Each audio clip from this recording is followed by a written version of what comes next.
نحمده ونصلي على رسوله الكريم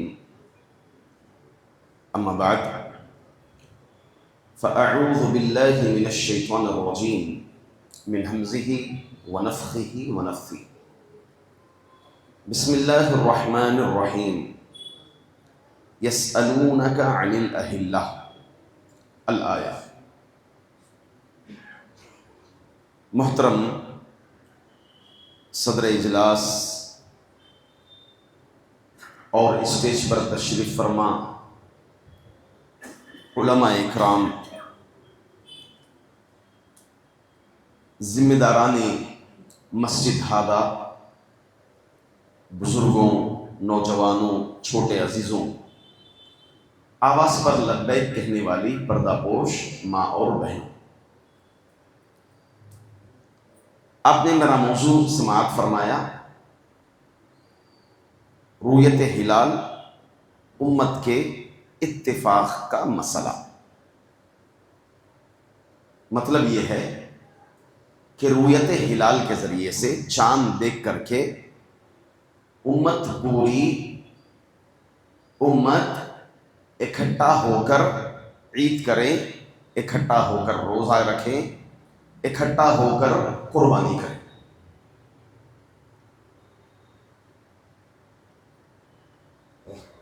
شریعت مطہرہ دو نظام مقرر کی ہے دن اور رات کو معلوم کرنے کے لیے۔ ایک ہے نظام شمسی، سورج کا نظام، دوسرا ہے نظام قمری، چاند کا نظام۔ اور ان دونوں نظاموں سے عبادتوں کو جوڑ دیا ہے، نسبت کر دیا ہے۔ جیسے سورج کے نظام سے ہم نماز کے اوقات معلوم کرتے ہیں کہ ظہر کا وقت شروع ہوا، سایہ ڈبل ہوا، عصر کا وقت ختم ہوا، سورج غروب ہوا، طلوع فجر وغیرہ۔ اسی طرح حج میں عرفہ، حج کے کچھ اعمال یہ بھی نظام شمسی سے تعلق رکھتے ہیں، منسوخ ہے۔ اور کچھ عبادتیں جس کا تعلق نظام قمری سے ہے، جیسے روزہ رکھنا، یہ چاند کی بنیاد پر ہے اور چاند کے نظام پر ہے۔ حج کرنا، حج کی تاریخ، عید کرنا، قربانی کرنا، یہ عبادتیں جتنی ہیں اس کا تعلق نظام قمری سے ہے۔ اللہ کے رسول صلی اللہ علیہ وسلم کے دور میں یہی نظام تھا، حتیٰ کہ صحابہ اکرام چار خلفاء کے دور میں، اس کے بعد پھر جیسے جیسے ٹیکنالوجی بڑھتی گئی، لوگوں کا اعتماد اس پر بڑھتے گیا، تو لوگ جو ہے اس نظام کو بدل لیے۔ مختلف مقامات میں یا ایک مقام پہ مختلف روزے رکھے جاتے ہیں مختلف دنوں میں، اور مختلف دنوں میں عید کی جاتی ہے۔ معزز حاضرین، رمضان یا مہینہ شروع کرنے کا اس کے 3 طریقے ہیں، جیسا کہ علماء نے بیان کیا ہے۔ پہلا طریقہ ہے کہ چاند کو دیکھو، مہینہ شروع کرو، چاند کو جیسے ہی دیکھو تو وہ مہینہ ختم، دوسرا مہینہ شروع۔ چاند کو دیکھو تو روزہ شروع کرو رمضان کا، چاند کو دیکھو تو یہاں پر روزے ختم کرو۔ یہ پہلا طریقہ ہے، جیسا کہ اللہ کے رسول صلی اللہ علیہ وسلم نے فرمایا، صوموا لرؤیتہ وافطروا لرؤیتہ، چاند کو دیکھو روزہ رکھو، اور چاند کو دیکھو عید کرو، یعنی روزہ ختم کرو۔ دوسرا طریقہ ہے خبر یا شہادت کی بنیاد پر، گواہی کی بنیاد پر۔ آپ نے نہیں دیکھا مگر آپ کو خبر آئی، اور اس خبر کی بنیاد پر بھی روزہ رکھا جاتا ہے، جیسا کہ عبداللہ بن عمر رضی اللہ عنہ، آپ نے خبر دی اللہ کے رسول صلی اللہ علیہ وسلم کو کہ انہوں نے چاند دیکھا ہے، تو اللہ کے رسول صلی اللہ علیہ وسلم نے روزہ رکھنے کا حکم دیا۔ تیسرا طریقہ وہ یہ کہ اگر بادل چھا جائے تو ایسی صورت میں 29 تاریخ ہے، چاند دیکھنے کے لیے کھڑے ہیں، بادل چھا گیا، نظر نہیں آ رہا، رؤیت معلوم نہیں ہو رہی ہے، تو ایسی صورت میں نبی اکرم صلی اللہ علیہ وسلم کا حکم ہے فَإِنْ غُمَّ عَلَيْكُمْ فَأَكْمِلُوا الْعِدَّةَ، اگر ابر آلود ہو، دیکھ نہیں پا رہے ہیں، تو ایسی صورت میں 30 دن آپ مکمل کر لیں۔ اس کے بعد 31 ڈیز ایک مہینے میں نہیں ہوتے۔ اب سوال یہ ہے، اگر کوئی چاند دیکھا اور متعلقہ مرکز کو اس نے خبر دی کہ میں نے چاند دیکھا ہے، اور متعلقہ کمیٹی یا مرکز یا سینٹر اس کو قبول نہیں کرتے، تو اس سلسلے میں کتابیں چھان لیں گے تو علماء کے صرف 2 قول ملیں گے، علماء کے صرف 2 قول ملیں گے۔ پہلا قول وہ روزہ رکھے گا، کیسے؟ چھپ کر کے، سرن روزہ رکھے گا، کسی کو نہیں بولے گا کہ میں نے چاند دیکھا، میں نے چاند دیکھا، میں نے چاند دیکھا، کسی کو نہیں بولے گا۔ البتہ عید کا جب وقت آئے گا تو وہ عید مسلمانوں کے ساتھ کرے گا۔ یہ پہلا قول ہے علماء کا۔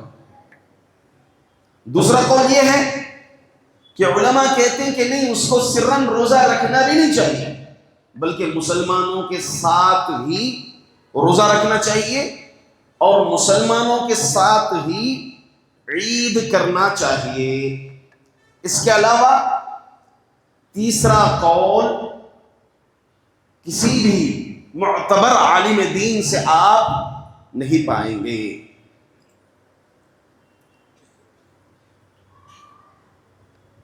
اور جماعت اس چیز کو قبول کرنے نہیں کرنے کہ اس کے ضابطے ہیں۔ یہ اللہ کے رسول صلی اللہ علیہ وسلم کے دور میں بھی ایک دیہاتی نے چاند دیکھا، آ کر خبر دیا کہ میں نے چاند دیکھا، تو اللہ کے رسول صلی اللہ علیہ وسلم نے سوال کیا، اتشہد اللہ الہ الا اللہ، کہ کیا تو گواہی دیتا ہے کہ اللہ ایک ہے، اللہ کے سوا کوئی معبود نہیں ہے، اور میں اللہ کے رسول صلی اللہ علیہ وسلم۔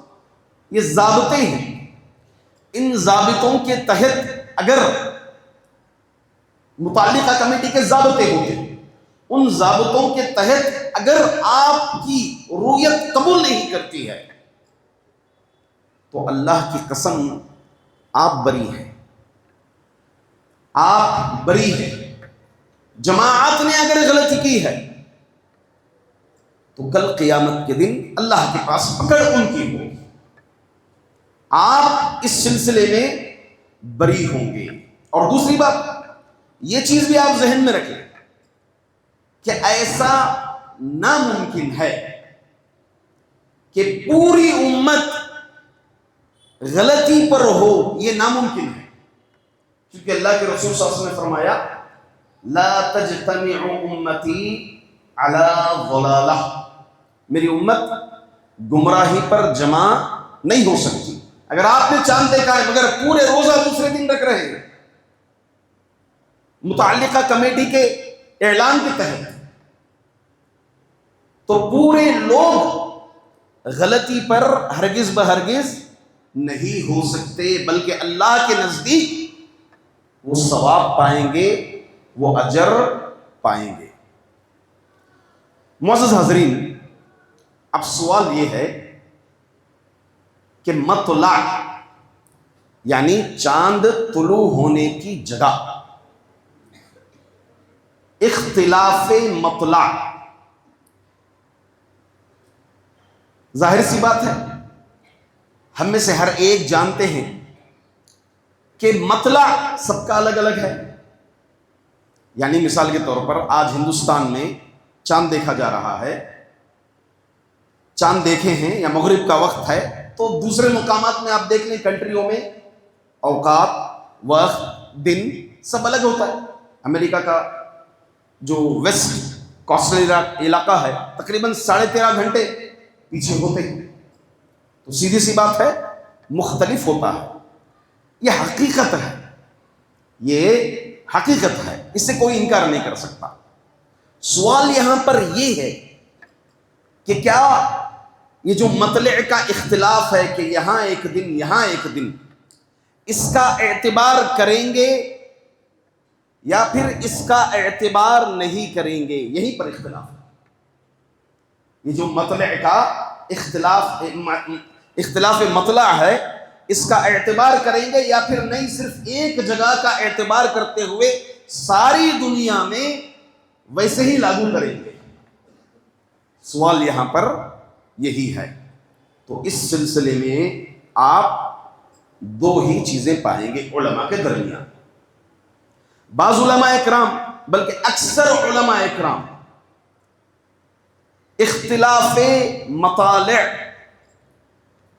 کا اعتبار ہوگا، جیسے صحابہ میں دیکھ لیں آپ، عبداللہ بن عباس رضی اللہ عنہما، اور اسی طرح سے سالم بن عبداللہ بن عمر تابعی، قاسم بن محمد، اکرمہ، عبداللہ بن مبارک، امام مالک، امام شافعی، امام احمد، اور حتیٰ کہ محدثین کو بھی اگر آپ پڑھیں گے، امام ابو داؤد رحمۃ اللہ علیہ اپنی سنن میں باب باندھتے ہیں، باب اذا رأى الہلال فی بلد قبل الآخرین بلیلہ، کہ باب اس سے متعلق کہ آپ سے ایک دن پہلے ایک دن بعد دوسرے جو ہے رؤیت دیکھ رہے ہیں، چاند دیکھ رہے ہیں۔ پھر اسی طرح امام نسائی رحمۃ اللہ علیہ اپنی کتاب اپنی سنن میں آپ باب باندھتے ہیں اختلاف اہل الآفاق فی الرؤیا، کہ رؤیت میں اختلاف کا اعتبار کیا جائے گا۔ اسی طرح امام ابن خزیمہ اپنی صحیح کے اندر باب باندھتے ہیں باب الدلیل علی ان الواجب علی اہل کل بلدۃ صیام رمضان لرؤیتہم لا لرؤیت غیرہم، کہ ہر بلد کا اپنی رؤیت کا اعتبار ہوگا، اسی رؤیت پر اعتبار کرتے ہوئے روزہ رکھے گا، عید کرے گا، دوسرے کی رؤیت کا اعتبار نہیں کرے گا۔ اس کے علاوہ امام نووی رحمۃ اللہ علیہ صحیح مسلم میں بھی یہ بھی باب باندھے ہیں اور ذکر کیے ہیں کہ وہ اپنے اپنے بلد کے حساب سے مطلع کا اعتبار کرتے ہوئے روزہ رکھے گا اور روزہ ختم کرے گا۔ اور صاف دلیل بھی ہے، دلیل مختصر میں آپ کو بتاتا ہوں۔ حدیث قریب کے نام سے حدیث مشہور ہے۔ قریب کون؟ تابعی۔ یہ ملک شام جاتے ہیں، اس وقت معاویہ رضی اللہ عنہ امیر تھے وہاں کے، ان کی خلافت تھی، تو آپ ملک شام جاتے ہیں۔ ملک شام میں لوگ چاند دیکھتے ہیں جمعہ کی رات کو۔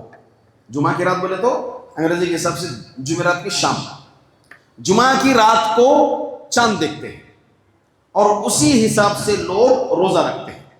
اور یہ بھی وہاں تھے اور انہوں نے بھی جو ہے روزہ رکھ لیا ان کے حساب سے۔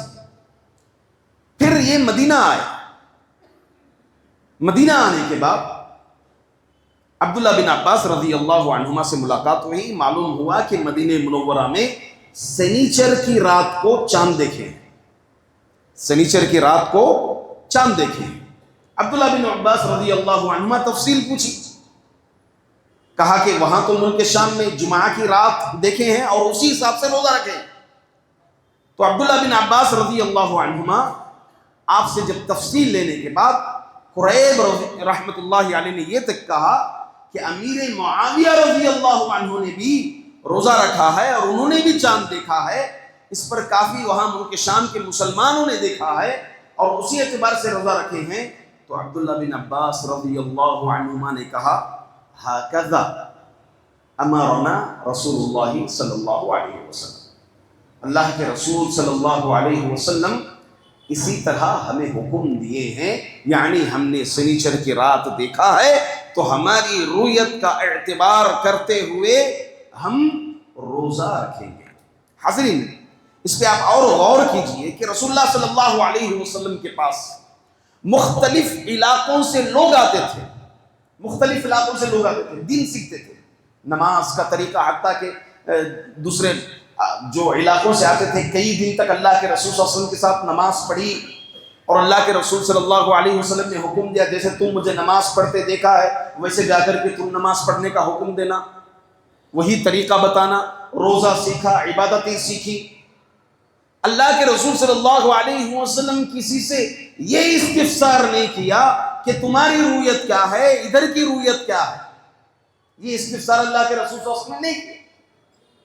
تو بات مسلم ہے کہ ہر ایک کی اپنی اپنی رویت تھی، اور دوسری طرف نبی اکرم صلی اللہ علیہ وسلم داعیوں کو بھیجا، ابو موسیٰ اشعری رضی اللہ عنہ، علی بن ابی طالب رضی اللہ عنہ، عبداللہ بن علی بن ابی طالب رضی اللہ عنہ، معاذ بن جبل رضی اللہ عنہ، یمن کو بھیجا، یمن کو بھیجا تو کیا تعلیم دی کہ جاؤ وہاں پر کلمے کو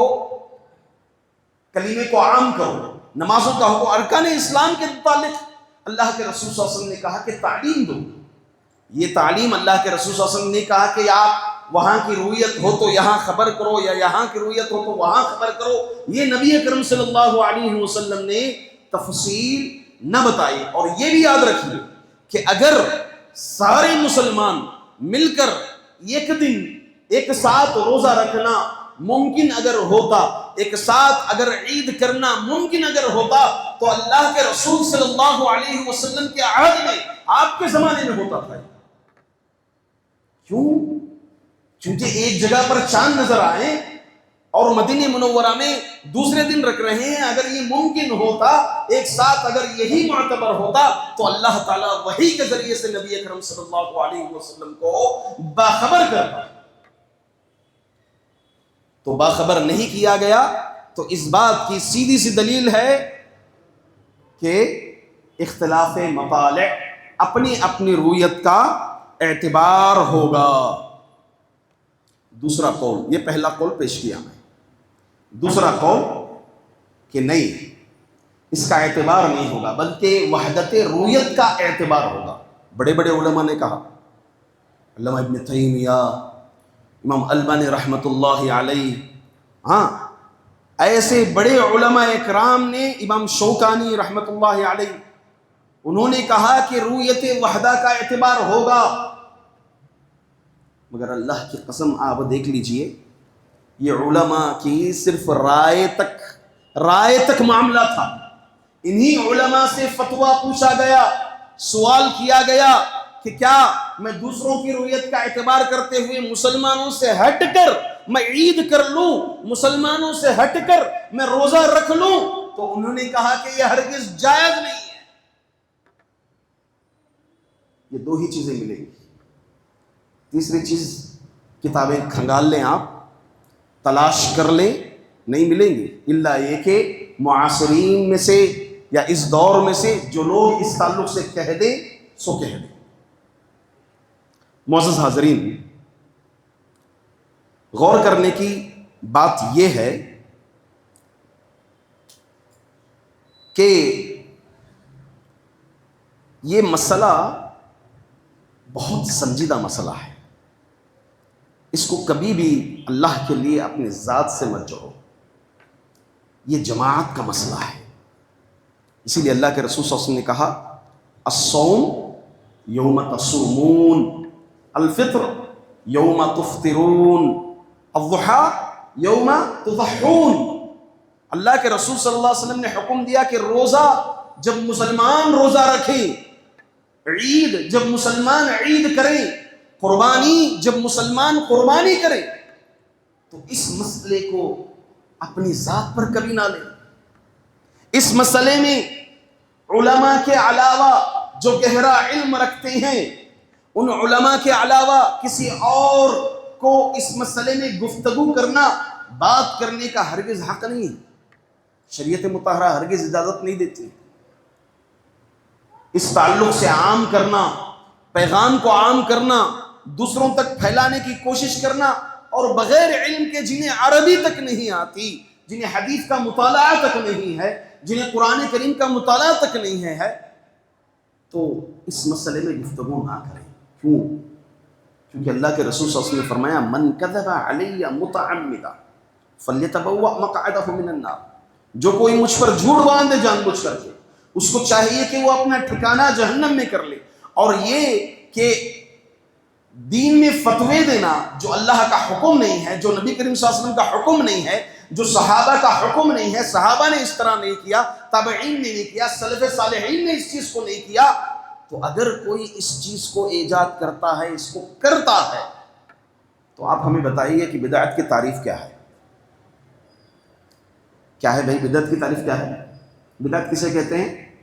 جس کو قرآن اور حدیث میں حکم نہیں دیا گیا، نبی نے نہیں کیا، صحابہ نے نہیں کیا، سلف صالحین نے نہیں کیا، اگر کوئی کرتا ہے تو ظاہر سی بات ہے کیا ہے؟ یہ بدعت ہے۔ تو علماء کرام نے تو بدعت کا ایک طرح سے آپ اگر دیکھیں گے تعریف یہاں پر فٹ ہوتی ہے۔